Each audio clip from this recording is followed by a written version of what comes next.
Hello everyone, welcome back to IGNOU exams. आज मैं आपको इग्नू के course BEGG 172 language and linguistics का ब्लॉक 4 करवाऊंगी। गाइस, इसका फर्स्ट ब्लॉक मैं ऑलरेडी कंप्लीट करवा चुकी हूँ।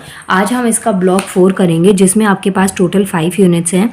इसकी फर्स्ट यूनिट मैं आपको करवाऊँगी आज, और इसमें ऑलरेडी मैं इसको स्टार्ट करवा चुकी हूँ, जिसमें मैंने इसमें चेक योर प्रोग्रेस 1 करवा दिया था। लेकिन वीडियो ना अपलोड करने के बाद में मुझे ध्यान में आया कि मैंने ये दो चीज़ें आपको ना नहीं बताई। मैंने जब इसको दोबारा रीड किया तो जो ऑब्जेक्ट यहाँ पे लिखा हुआ है ना, ये एक डायरेक्ट होता है और एक इनडायरेक्ट होता है। तो ये चीज़ मैंने आपको नहीं समझाई थी, एक बार मैं ये अभी समझाती हूँ।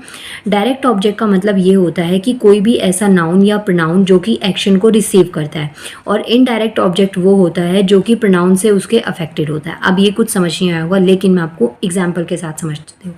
For example, students eat cake, मतलब कि जो बच्चे हैं वो क्या खा रहे हैं, केक खा रहे हैं। अब जो केक है ना, वो डायरेक्ट चीज़ है, और वो किससे मतलब कौन उसको खा रहा है, स्टूडेंट्स। तो ये क्या चीज़ हो गई, इनडायरेक्ट। सो टीचर लेक्चर दे रही है अपने स्टूडेंट्स को, तो यहाँ पे जो डायरेक्ट चीज़ क्या है, जिस मतलब कि जो चीज़ रिसीव करी जा रही है ना, वो होता है डायरेक्ट, और जिसके थ्रू रिसीव किया जा रहा है वो होते हैं इनडायरेक्ट। तो यहाँ पे यही सेम एग्जांपल है। आप स्टूडेंट और केक का एग्जांपल भी दे सकते हैं कि अगर केक की बात करेंगे तो वो डायरेक्ट ऑब्जेक्ट हो गया, और स्टूडेंट्स ईट केक लिखा हुआ है ना, तो इट मीन्स कि स्टूडेंट्स खा रहे हैं केक को, तो स्टूडेंट्स यहाँ पे इनडायरेक्ट ऑब्जेक्ट हो गए। इसके बाद में गाइज आज हमारा नया टॉपिक है सेंटेंस एलिमेंट्स। सेंटेंस एलिमेंट में करवाऊंगी। जितने भी सेंटेंसेस आप पढ़ते हैं ना, उसमें दो बेसिक पार्ट होते हैं, एक होता है सब्जेक्ट और एक होता है प्रेडिकेट। अब इसमें कुछ एग्जांपल्स आपको गिवन है, जैसे सब्जेक्ट ये है, ये दोनों सेंटेंसेस सब्जेक्ट और प्रेडिकेट को मिला के एक सेंटेंस बनता है। जैसे Vikram slowly open the door for me, My college has become the largest college in the region. The new boss is very strict about our assignments. It was very hot afternoon in August. तो यहाँ पे कुछ sentence हैं जो इसमें main जो चीज़ है जिससे रिलेटेड बात हो रही है वो क्या है, सब्जेक्ट, और जो बाकी का सेंटेंस बच गया वो क्या हो गया, प्रेडिकेट हो गया। अब यहाँ पे क्या है, traditionally the subject has been described as related to what is being discuss, मतलब कि किसके बारे में डिस्कस किया जाएगा। तो ये चीज़ क्या हो गई है, सब्जेक्ट। और चाहे वो थीम हो सकती है किसी सेंटेंस की, या वहाँ पे जो करता होता है वो हो सकता है। लेकिन जो प्रेडिकेट होता है ना, वो डिस्क्राइब करता है something that has been said about the subject. तो सब्जेक्ट के बारे में जो चीज़ बोली जा रही है वो होता है प्रेडिकेट। अब यहाँ पे विक्रम क्या है, सब्जेक्ट है, लेकिन वो मतलब विक्रम ने डोर को स्लोली ओपन किया या एकदम स्पीड से कर दिया या कैसे किया, तो ये चीज़ क्या बताता है, विक्रम की क्वालिटीज़ को शो कर रहा है। सो यहाँ पे आपको बताना है कि जो सब्जेक्ट होता है, जो वो थीम होती है वो होता है, और जो प्रेडिकेट होता है वो सब्जेक्ट के बारे में जो आगे बताए वो चीज़ होती है प्रेडिकेट। अब आपको यहाँ पे सेंटेंस में ऐसे ही पहचानना है सब्जेक्ट और प्रेडिकेट क्या होता है। उससे पहले मैं आपको थोड़ा सा और समझा देती हूँ। दो पोर्शंस और हैं, ऑब्लिगेटरी और ऑप्शनल एलिमेंट्स क्या होते हैं। इस पर क्वेश्चन आ भी सकता है और नहीं भी आ सकता, मैं इसमें श्योर नहीं हूँ कि पता नहीं आ जाए, लेकिन हाँ आपको ये चीज़ करनी है कि ऑब्लिगेटरी और ऑप्शनल एलिमेंट्स क्या होते हैं। चेक योर प्रोग्रेस में तो नहीं गिवन, लेकिन हाँ फिर भी आपको करना है। नाउ देखिए, एक क्वेश्चन है ऑब्लिगेटरी का, पहले ये समझते हैं। Some elements in the predicates are essential for the sentence. जैसे कि मैंने आपको बताया प्रेडिकेट का मतलब जो सब्जेक्ट के बारे में पूरा डिटेल में एक्सप्लेन करता है। तो यहाँ पे कुछ ऐसे सेंटेंस में कुछ ऐसे वर्ड्स होंगे जिसकी इंपॉर्टेंस ज़्यादा होती है।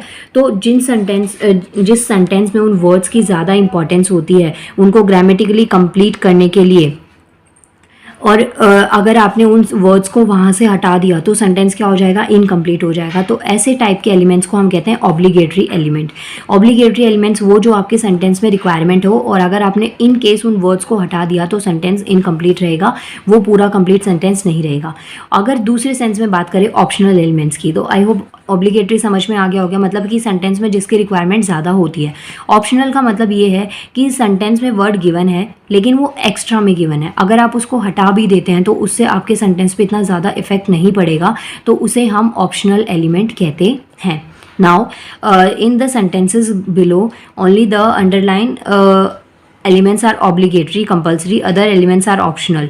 अब यहाँ पे ना आपको कुछ एग्जांपल्स गिवन है जिसमें ऑब्लिगेटरी जो है ना उसको ऑप्शनल अंडरलाइन किया गया है, बाकी चीज़ें ऑप्शनल है। अगर वो हट भी गई तो कोई दिक्कत नहीं है। For example, Vikram slowly open the door for मी। यहाँ पे इंपॉर्टेंट चीज़ क्या है, आपको इन्फॉर्मेशन क्या मिल रही है, एक तो सब्जेक्ट जो कि विक्रम है और डोर खुला, अब वो धीरे खुला या स्पीड से खुला इससे कोई फ़र्क नहीं पड़ता, और किसके लिए खोला गया इससे भी कोई फ़र्क नहीं पड़ता। सिर्फ मैटर क्या करता है कि वो डोर ओपन हुआ। So Vikram slowly open the door for me. तो जो जो वर्ड्स अंडरलाइन है वो सेंटेंस में इंपॉर्टेंट है, उनकी बहुत ज़्यादा इंपॉर्टेंट है, और जो सेंटेंस में अंडरलाइन नहीं है वो अगर नहीं भी होंगे तो सेंटेंस इनकम्प्लीट नहीं होगा।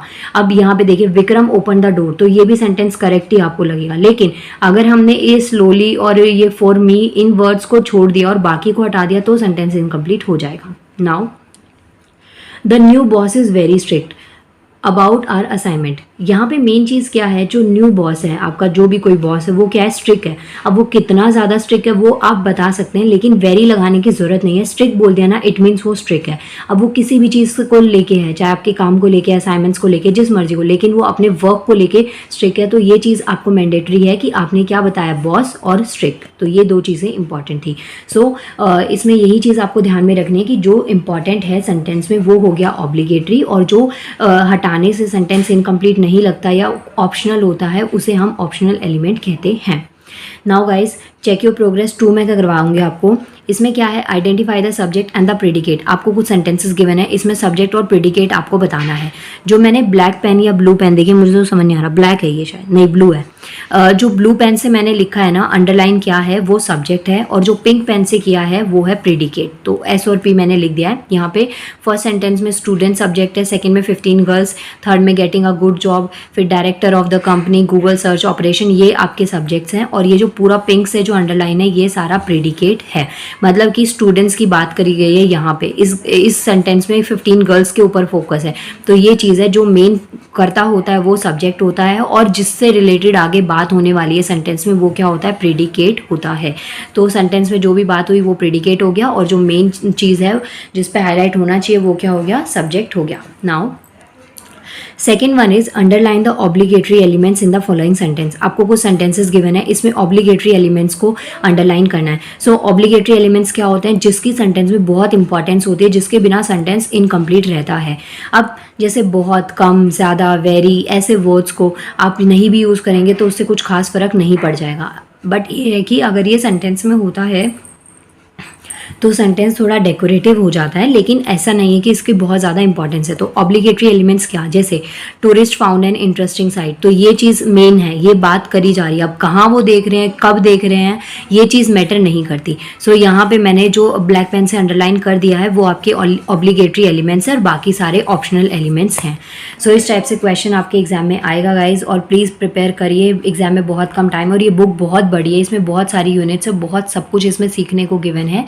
तो आपको भी थोड़ी मेहनत करनी पड़ेगी, इवन मुझे भी करनी पड़ेगी, बट मैं ट्राई करूँगी कि मैं आपका सिलेबस टाइम पे पूरा कंप्लीट करवा दूँ। और नाउ मिलते हैं नेक्स्ट वीडियो में। Thank you so much.